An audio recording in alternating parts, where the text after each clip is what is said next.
नमस्कार, multimedia news में आपका स्वागत है।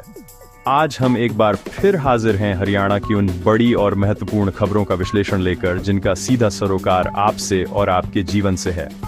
आज हम आपको हरियाणा की 7 सबसे बड़ी और ताज़ा खबरों के बारे में बताएंगे।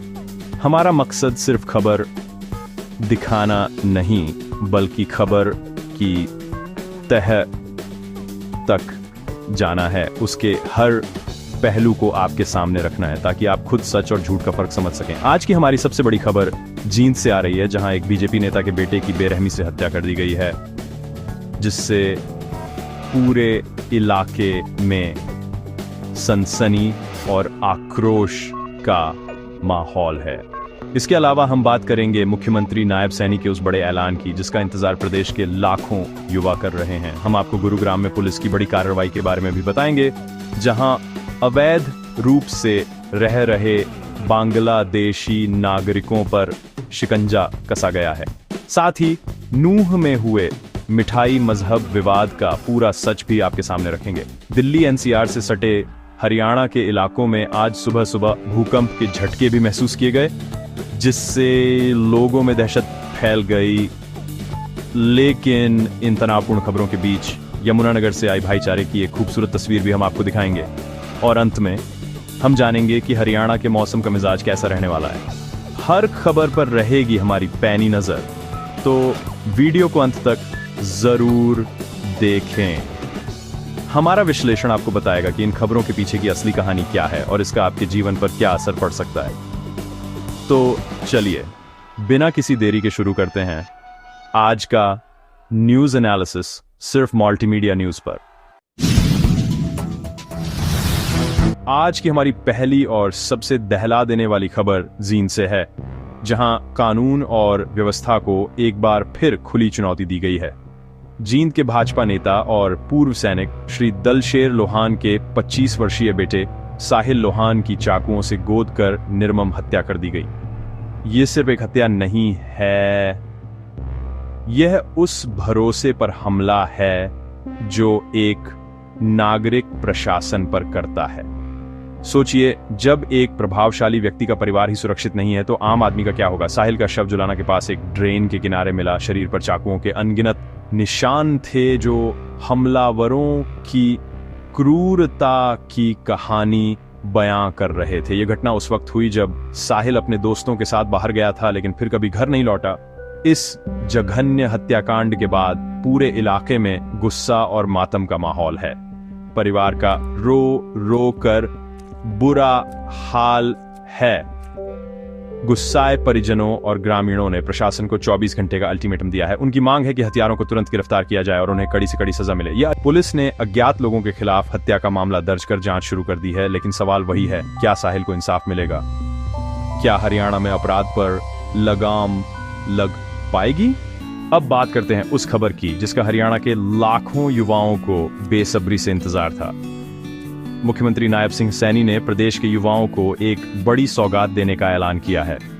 उन्होंने घोषणा की है कि हरियाणा पुलिस में जल्द ही 6000 कांस्टेबलों की भर्ती प्रक्रिया शुरू की जाएगी। यह खबर उन हजारों नौजवानों के लिए उम्मीद की एक नई किरण लेकर आई है, जो दिन रात मेहनत करके सरकारी नौकरी का सपना देख रहे हैं। इस घोषणा के बाद हरियाणा कर्मचारी चयन आयोग यानी HSSC ने भी कमर कस ली है और भर्ती प्रक्रिया को आगे बढ़ाने की तैयारी शुरू कर दी है।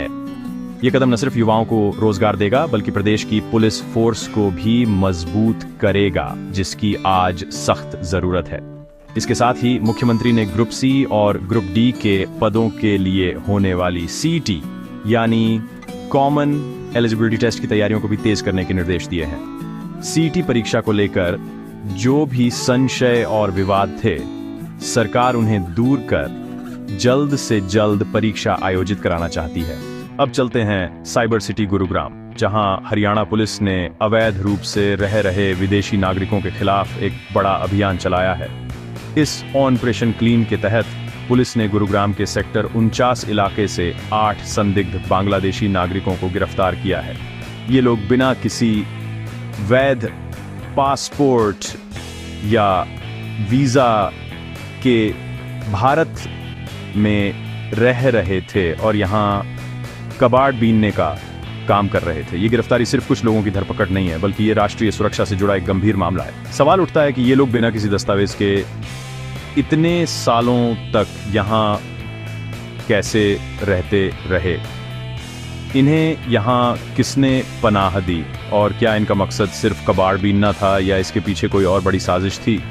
पुलिस की जांच में सामने आया है कि ये लोग पिछले कई सालों से यहाँ की झुग्गियों में अपनी पहचान छिपाकर रह रहे थे।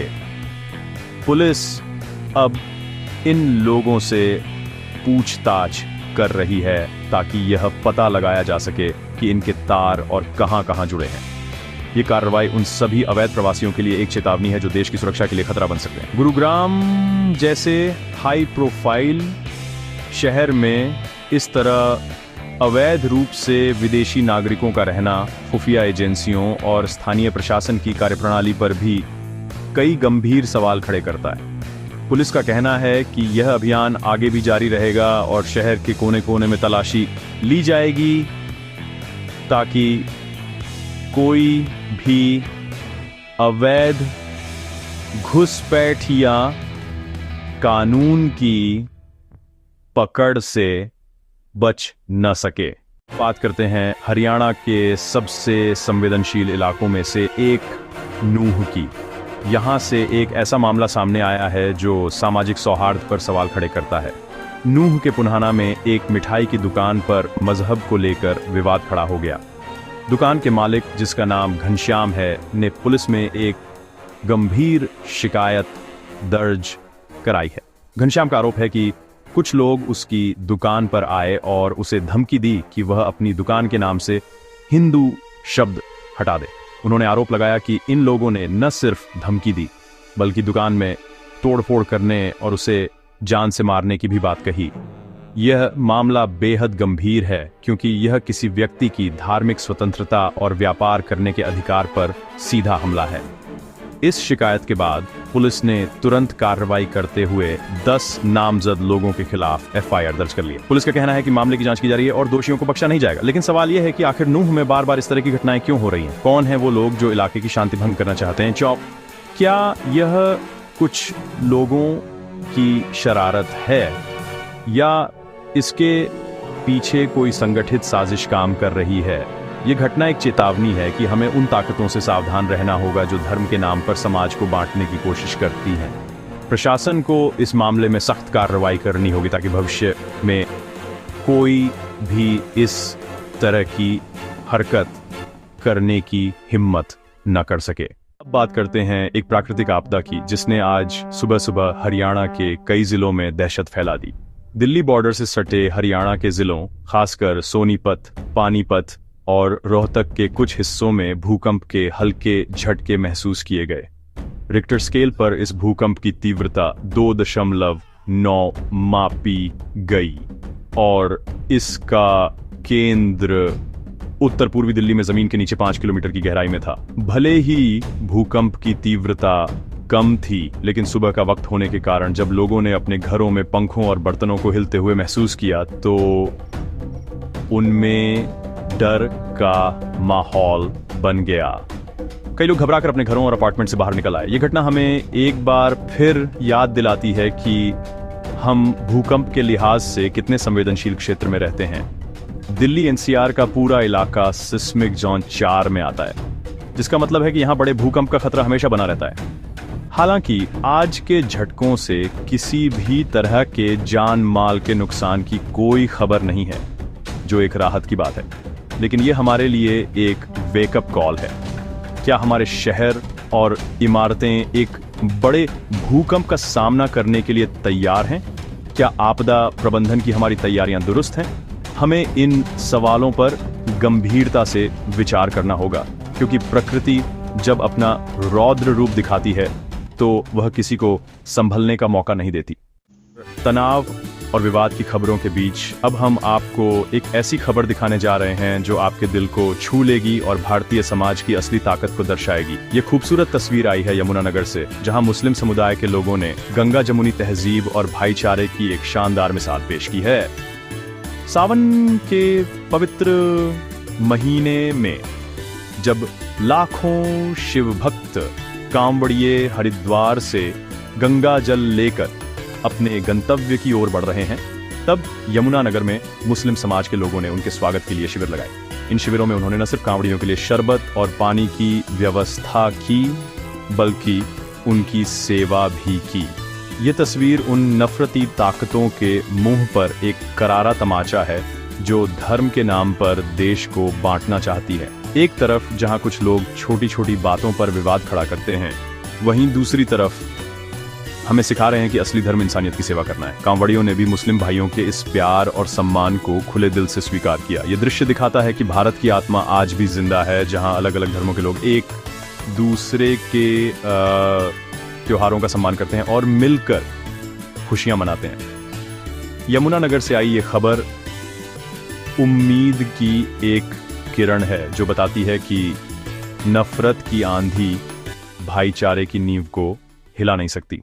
और अंत में बात करते हैं मौसम के मिजाज की, क्योंकि मौसम का सीधा असर हमारी दिनचर्या और स्वास्थ्य पर पड़ता है। हरियाणा में इस समय मौसम के अलग अलग रंग देखने को मिल रहे हैं। एक तरफ जहां भिवानी, फरीदाबाद, झज्जर और गुरुग्राम जैसे जिलों में लोग भीषण गर्मी और उमस से बेहाल हैं, वहीं दूसरी तरफ मौसम विभाग ने राहत की खबर भी दी है।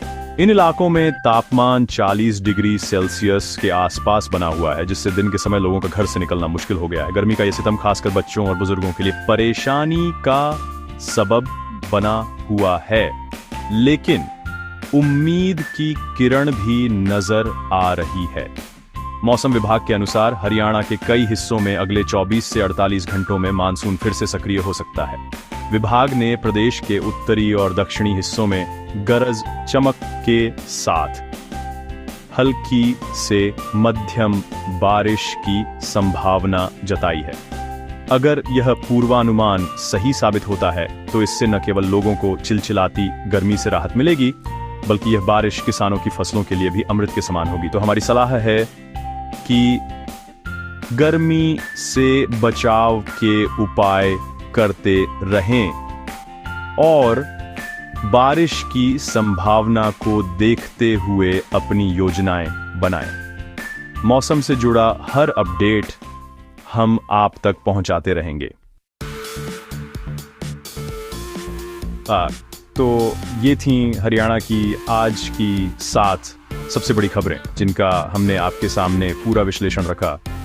जींद में हुई दर्दनाक हत्या से लेकर यमुनानगर में भाईचारे की मिसाल तक, हर खबर के कई पहलू हैं। एक तरफ जहां अपराध और विवाद हमें चिंतित करते हैं, तो वहीं दूसरी तरफ युवाओं के लिए रोजगार की उम्मीद और समाज में कायम आपसी सौहार्द हमें भविष्य के लिए आशावान भी बनाता है।